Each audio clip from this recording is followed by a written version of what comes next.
नमस्कार।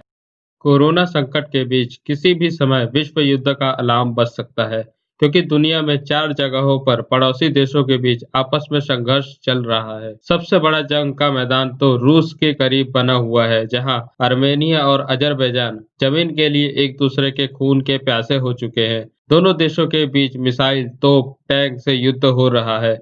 मुस्लिम बहुल देश अजरबैजान ने तो आर्मेनिया पर ड्रोन अटैक भी शुरू कर दिया है। आर्मेनिया और अज़रबैजान में जहां सीधी जंग हो रही है, वहीं दुनिया के कुछ अन्य देशों के बीच तनाव लगातार बढ़ता जा रहा है। भारत चीन सीमा विवाद पर आमने-सामने है। सऊदी अरब और ईरान के बीच तनाव बढ़ गया है। वहीं पाकिस्तान और तुर्की की साजिश के खिलाफ रूस भी बड़ी कार्रवाई कर सकता है। इसके अलावा चीन और ताइवान में भी तनातनी बढ़ी है। सऊदी अरब और ईरान की बात करें तो सऊदी अरब ने ईरान के 10 आतंकियों को गिरफ्तार किया, जिसके बाद आशंका जताई जा रही है कि सऊदी अरब और ईरान एक दूसरे के खिलाफ युद्ध का ऐलान कर सकते हैं। वहीं भारत और चीन के बीच लद्दाख में सीमा पर तनाव कम होता नजर नहीं आ रहा है। उल्टा चीन ने तनाव को और भड़काने के लिए लद्दाख पर विवादित बयान दे दिया है, जिसके बाद भारत चीन के बीच एलएसी पर टेंशन बढ़ने की आशंका गहरा गई है। उधर आर्मेनिया और अजरबैजान के युद्ध में रूस और तुर्की के शामिल होने का खतरा है। तुर्की ने अजरबैजान का साथ देने का ऐलान कर दिया है, तो रूस आर्मेनिया के समर्थन में किसी भी वक्त अजरबैजान पर हमला कर सकता है। नागोर्नो काराबाख के पहाड़ी इलाके को लेकर रविवार से आर्मेनिया और अजरबैजान के बीच युद्ध चल रहा है। आर्मेनिया के मिसाइल हमले में अजरबैजान के कई टैंक तबाह हुए हैं, तो अजरबैजान ने भी जवाबी हमले में बड़ा नुकसान पहुंचाने का दावा किया है। इतना ही नहीं, अजरबैजान की ओर से आर्मेनिया के विरुद्ध ड्रोन युद्ध छेड़ दिया गया है। ड्रोन के जरिए अजरबैजान आर्मेनिया के टैंकों को तबाह करने पर तुला है। खबर है कि अजरबैजान तुर्की से खरीदे गए ड्रोन का इस्तेमाल हमले के लिए कर रहा है। मालूम हो कि अजरबैजान ने तुर्की से बायरक्तार TB2 ड्रोन खरीदा था। ये मध्यम ऊंचाई पर उड़ते हुए लंबी दूरी तक हमला करने में सक्षम है। वैसे दोनों देशों के बीच जंग में सिर्फ ड्रोन ही नहीं, बल्कि तोप, टैंक, रॉकेट और फाइटर जेट का भी इस्तेमाल हो रहा है। आर्मेनिया और अजरबैजान का यह युद्ध अब धीरे-धीरे महायुद्ध में बदलता जा रहा है। दोनों देशों के समर्थन में दुनिया के अलग-अलग देश खड़े हो गए हैं, जिससे इस युद्ध के विश्व युद्ध में तब्दील होने का खतरा है। आर्मेनिया ने तो अजरबैजान को धमकी दी है कि वो परमाणु हथियारों से लैस रूस की सबसे घातक मिसाइल से हमला कर सकता है। इस्कांदर मिसाइल नाम की इस बैलिस्टिक मिसाइल का निशाना अचूक है। मिसाइल के घरेलू संस्करण की रेंज 400 किलोमीटर है और यह अपने साथ 700 किलोग्राम भारी युद्धक सामग्री ले जा सकती है। यह रडार को चकमा देने में सक्षम है, साथ ही दुश्मन के मिसाइल अटैक से खुद को बचाते हुए टारगेट को हर तरह हर हाल में ध्वस्त कर सकती है। कहा तो यह तक जाता है कि इस मिसाइल से अमेरिका भी कांपता है।